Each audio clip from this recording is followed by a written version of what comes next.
Today we're going to be looking at creative writing, specifically transactional writing. Now, transactional writing is different from descriptive writing. It's not the same as writing a story or describing a picture, because this is when you're writing to persuade someone or argue with someone, right? So if you're AQA, that would be Language Paper 2, question 5. I genuinely believe persuasive writing is a life skill. I spend my whole life writing complaint letters and persuading people to give me my money back. I swear to God, I wrote one this morning. So genuinely, this lesson is gonna give you life skills. This is not just about GCSEs, and I really think you should pay close attention. In this video, I'm going to show you all the things you need to include in your transactional writing using the form of a letter. So I'll teach you how to write a letter, and then the next video, I'll show you how to turn that letter into a speech or an article. The question will look something like this. Everyone should be vegetarian. Write a letter to the Prime Minister stating whether you agree or disagree with this view. So the first thing you need to do is highlight key information in the question. In this question, what am I writing? I'm writing a letter. Who am I writing to? I'm writing to the Prime Minister. This is a really important step. It's gonna take about 3 seconds of your life.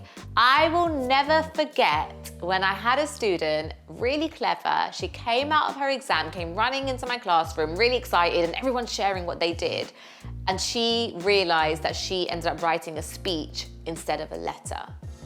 It seems like a really silly mistake, but it's really easy to do it, and you don't want to get the form wrong. So just highlight the key info in the question to avoid that from happening. Right, next, figure out your stance. That means, what side are you on? Do you agree that everyone should be vegetarian, or do you not? This does not have to be the truth. No one cares how you really feel and whether you want to be vegetarian or not. This is not an honesty exam. This is creative writing. You are simply going to pick the side that you have the 3 strongest arguments for. You absolutely do not want to say, I think a little bit yes because da-da-da. But also I understand some people might say no because no, you are not showing both sides. Every year I have kids who are like, my teacher said show both sides. Absolutely not. You are not going to win an argument if you are showing both sides. I personally like to create a little table, just a rough table, and I'll write yes vegetarian, no vegetarian, and I'll jot down any ideas I have for both sides, and then I just see which side I've got the 3 best points for. Not the side I've got the most points for, the 3 strongest points that are quite different from each other, so that I'm not gonna end up just repeating myself for a page and a half. So it'll look something like this.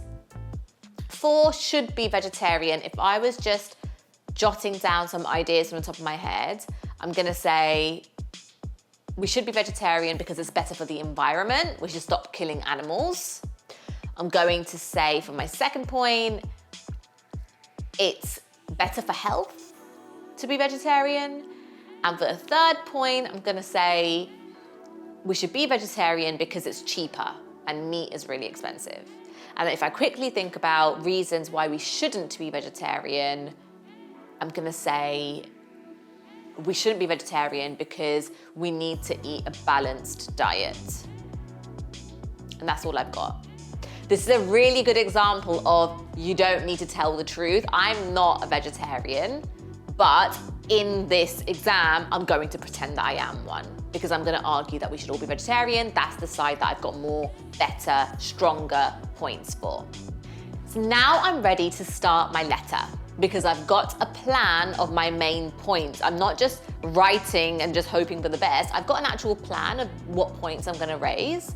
And for the letter, you don't need to write an address on the top and all of that stuff because we're not in primary school.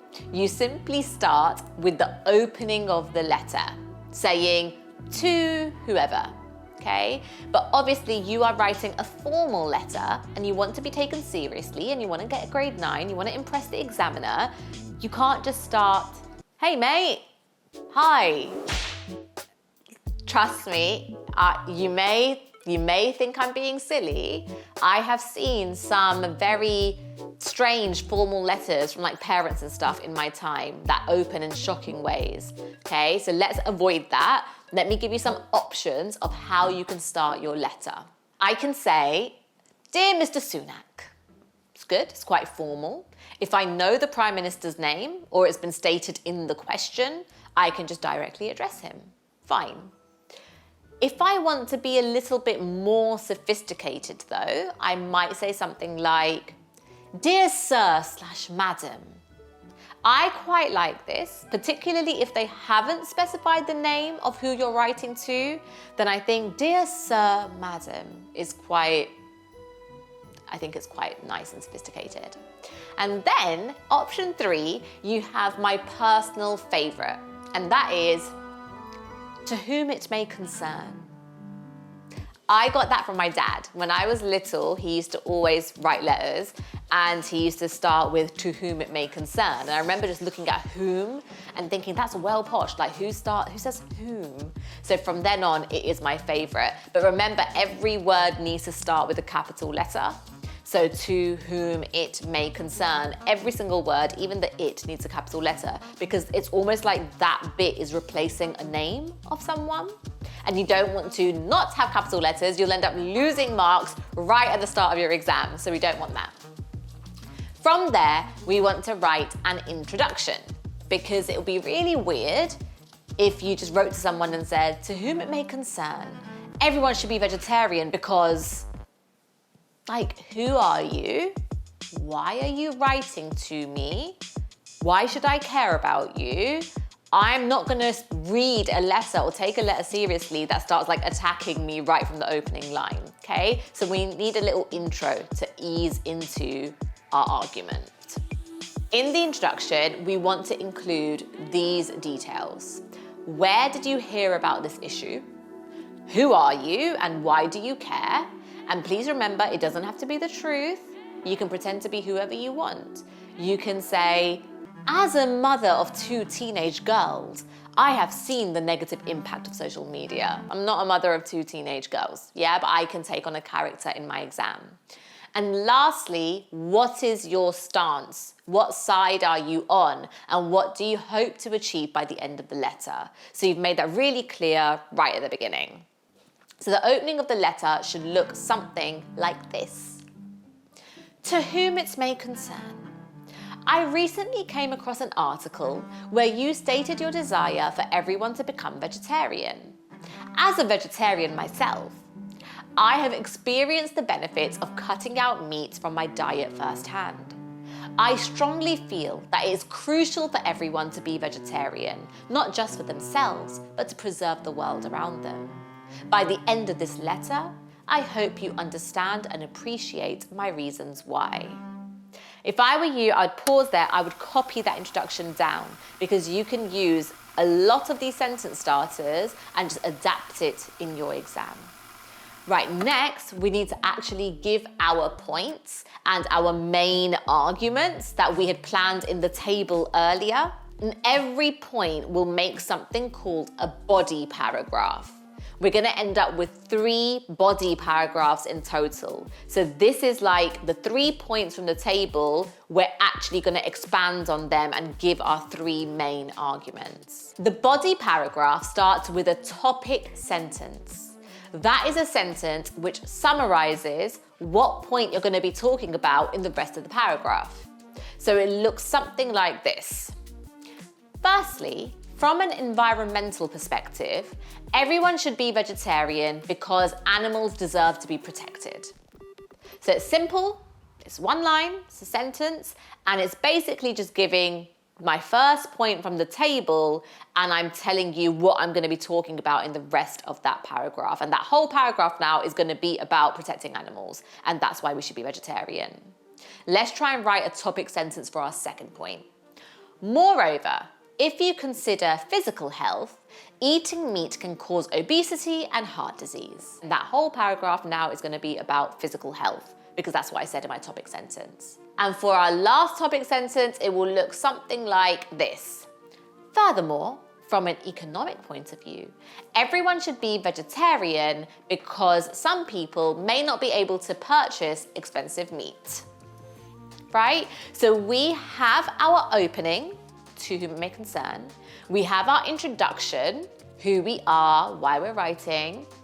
And we've got our 3 topic sentences, which are our 3 main body paragraphs, the start of them. And that's where we're going to raise our main points. Now, obviously, we can't just list our 3 topic sentences and that's it. You're not going to win an argument or persuade someone just by giving 3 topic sentences. You need evidence. You need evidence to back yourself up. If you imagine your mum telling you can't go to a party and she says, you can't go because I said so. It's like Pakistani accent coming out. Or if she says, you can't go to the party because last year, 26% of teenagers who went to that party died. It's a little bit extreme, but which one are you more likely to listen to? Obviously the second one, because by giving evidence, you gain credibility. People will trust you more because they will assume that you know what you're talking about. So I'm going to give you 3 types of evidence you can use in your body paragraphs. The first is a statistic. This does not have to be true. No one is expecting you to be an expert on whatever topic they give you to know all these like statistics from the top of your head. This isn't a general knowledge quiz. Just make it sound realistic. So don't be like, 100% of people died from smoking last year. It doesn't sound like it's true. Let me show you an example of a good statistic. And remember, copy it down because you can use exactly the same sentence starters in your own writing. Recent research conducted by the Animal Health Association revealed that a startling 27% of animals living in the United Kingdom are at risk of extinction because of the rise in meat eating.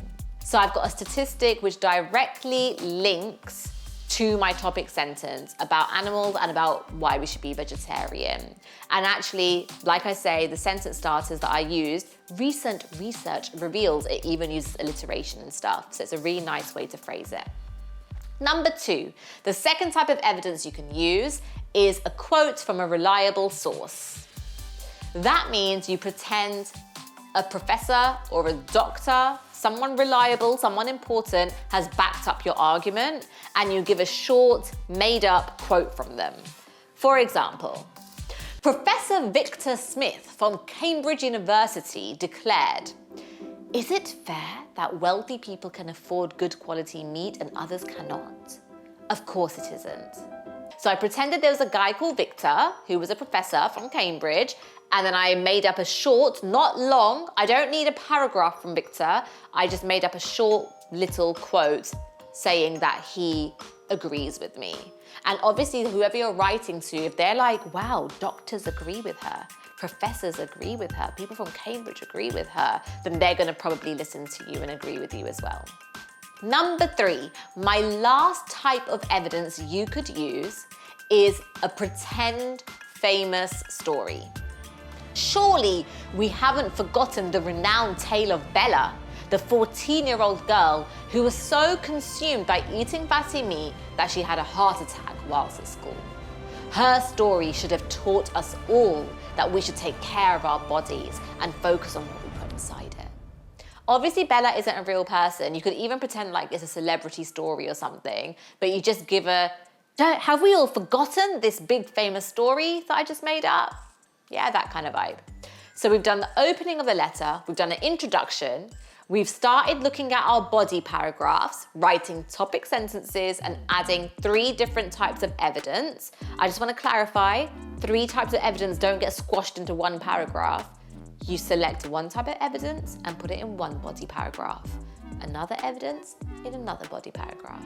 Yeah? You are now up to the explain further. You can't just end a paragraph on evidence. You can't say 27% of people died. Okay, cool. So then what? Like, what's your point? What do you want me to learn from the evidence that you have given me? Explain it further. And this is the bit where you bring in language devices. Remember, it's always linking back to that topic sentence. That paragraph is all about that topic sentence. Let me give you an example so it makes a bit of sense. We cannot continue slaughtering innocent creatures just because we are hungry. Instead, we should be caring for nature, not destroying it. There is a global environmental crisis, and human beings are more than capable of making a massive difference simply by making a small change to their diet. By becoming vegetarian, it would ensure that the planet and its inhabitants are protected and will not die simply because of their own greed.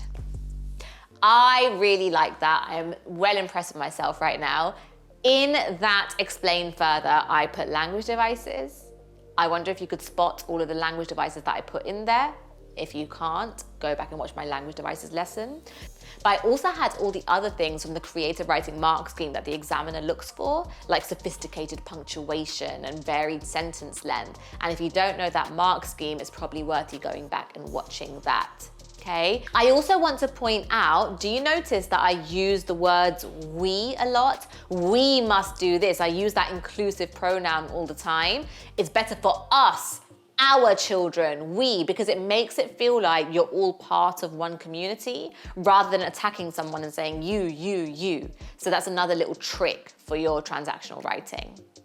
Now, if you're aiming for a higher level, and I mean if you're really looking to challenge yourself, because I have given you lots of information so far, you can also include these two persuasive techniques in your writing. Number one, flattery. You make the person you're writing to feel good, so they're more likely to listen to you. If you're gonna cuss a person out, they're not gonna listen to you. Number two, dismissing the counter argument. So you know sometimes people think they need to show both sides of the argument. You don't, but you can bring in what the other person might be thinking and then tell them why they're wrong. Dismiss it. The end result will be something like this. I understand that some people may think cutting out meat is actually unhealthy because it prevents you from getting enough protein. However, this is completely incorrect and inaccurate because there are numerous foods like nuts, lentils, and beans which you can use as protein replacements. We must make an effort to eat a healthy diet, and I know someone as intelligent and knowledgeable as you will be able to see that a healthy body will inevitably lead to a healthier, happier, safer society. Hence, we should all become vegetarians and feed our minds, bodies, and souls with beneficial nutrients. Now, if you say to someone, surely someone as clever as you can see, the person's not gonna be like, no, I can't see that. They're gonna be like, yeah, you're right. I am clever. I can see that. Do you know what I mean? Finally, it's time for the ending of the letter. The ending is short and simple. You've done all the hard bit. The body paragraphs were the hard bit. The ending basically just sums up your arguments and gives like a final, I hope you will do the right thing sort of message. Something like this. Keeping all of this in mind, I am positive that you now understand that becoming a vegetarian is the key to living a moral and healthy life. I hope and I believe that we can all work together to stop eating meat and do the right thing. Yours faithfully, comma, don't forget the comma, people always forget the comma. I said faithfully because we didn't put the person's name at the top. You know, I said to whom it may concern. If I had put someone's name, dear Margaret, then I would end with yours sincerely. That's the rule. So here I say yours faithfully, comma, Marine Baig. I know that is lots of information I've given you, but that is everything you need to know about writing a persuasive letter. And remember, this is worth a lot of marks in your GCSE exams. So get practicing, get writing letters, really practice the skills that I've just taught you. In the next video, I'll tell you how you can use a lot of this, but convert it into a grade 9 speech or an article so that whatever comes up in your exam, you are ready. I hope you found this video helpful. If you did, give it a like and don't forget to check out part 2, but also the rest of the videos in this series.